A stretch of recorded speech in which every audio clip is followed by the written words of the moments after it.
This is English shorthand dictation number 101 and the dictation speed is 120 words per minute. Ready? Start.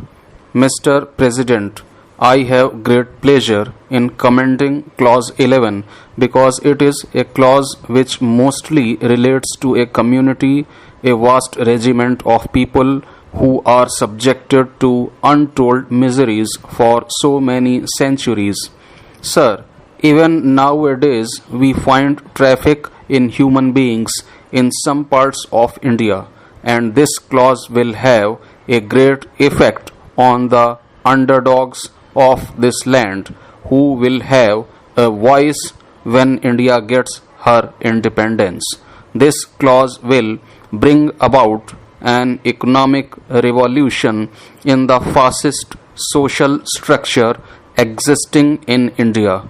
All the disabilities of the underdogs of this land are mainly due to the economic backwardness of the unfortunate brethren of the neglected community.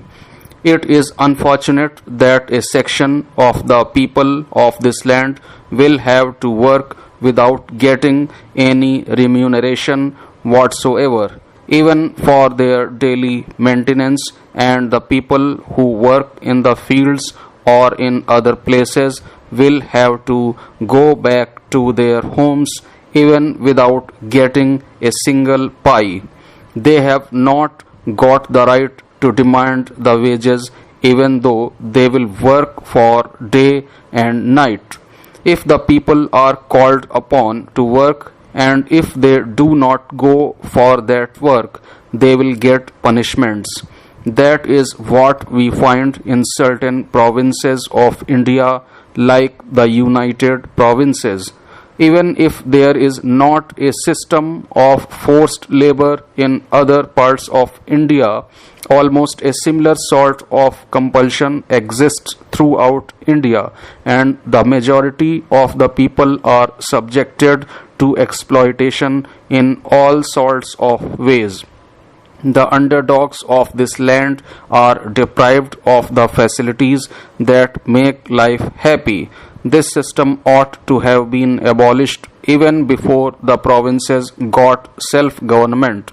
Even if there are rules and regulations regarding this in certain provinces, the system still prevails, and the people who are subjected to the system have no voice whatsoever in deciding their fate. So, this clause will give great relief to a great number of people who are subjected to economic exploitation. When this sort of economic exploitation is eliminated from this land, the underdogs also will rise up and will be in a position to assert their rights and keep up their self-respect and dignity, and they too will have a right to enjoy like the people belonging to the upper class and upper caste. I have great pleasure in supporting this clause. I have great pleasure in supporting this amendment to clause 11. I accept the new draft of the clause. Sir, I have studied a good deal of forced labor problems since 1929. I was a member of the Forced Labor Convention in Geneva in 1929. India accepted the Forced Labor Convention in 1930, but the Indian states, with certain exceptions, did not accept it. The practice does not exist among the major states whose representatives I find today in this House.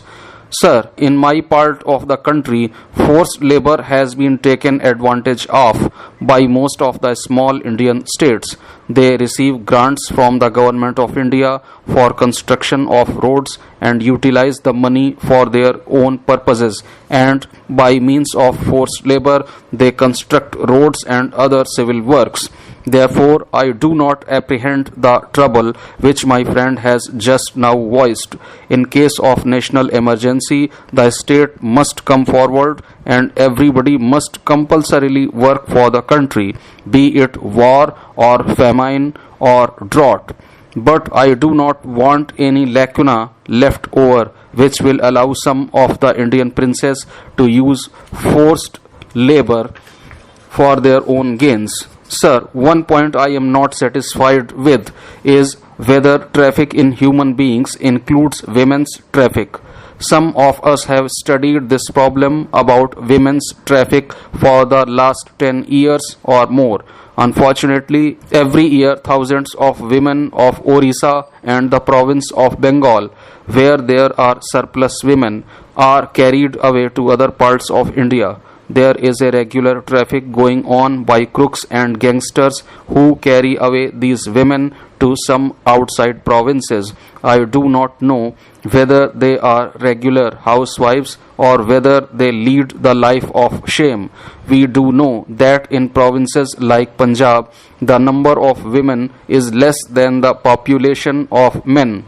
Sir, we had the painful experience during the Bengal famine when lakhs of women were spirited away. Whether these women were taken to the provinces where there are less women or whether they were used to supply women to the huge British army that was then in the eastern part of India. That is a problem that social workers must work out. But I would have been happy to see traffic in women being specifically mentioned in the clause. Those of us who belong to the eastern part of India still apprehend that, in spite of this provision in the fundamental rights, traffic in women will be carried on by unscrupulous money makers. I therefore want Sardar Patel to assure me whether he has in contemplation some kind of legislation by which this traffic in women may be stopped forever. Sir, I want a further assurance from the representatives of the Indian states here whether they will persuade their colleagues in the less advanced states to abolish forced labor, which is a source of profit and gain to many small principalities in India.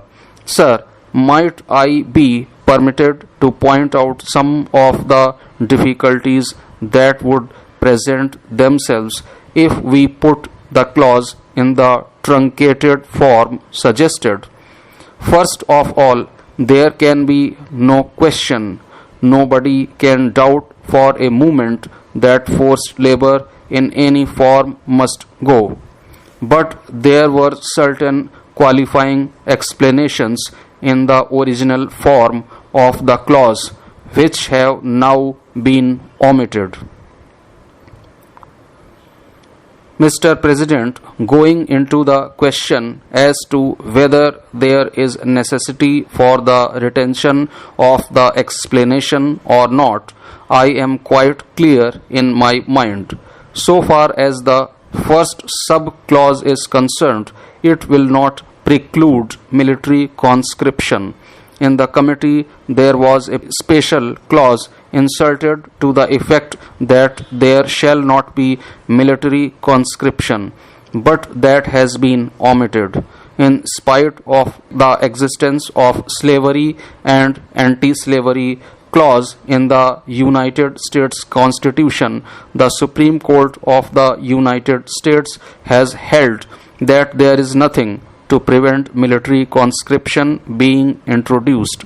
The learned judges referred to various writers on international law, and they pointed out that the very existence of the state depends upon military force, and the slavery and anti-slavery or servitude clause cannot be construed as precluding the United States of America from introducing conscription. Therefore, the words begar and similar forms of forced labor cannot possibly be interpreted as excluding conscription. That is my view, and I do not think that the future legislatures will be precluded from introducing conscription by reason of a clause like this. The word similar occurring in the clause makes it quite clear that it cannot have in view a military conscription law. Therefore, under those circumstances, there need not be any apprehension. That does not mean that I am opposed to the retention of the explanation.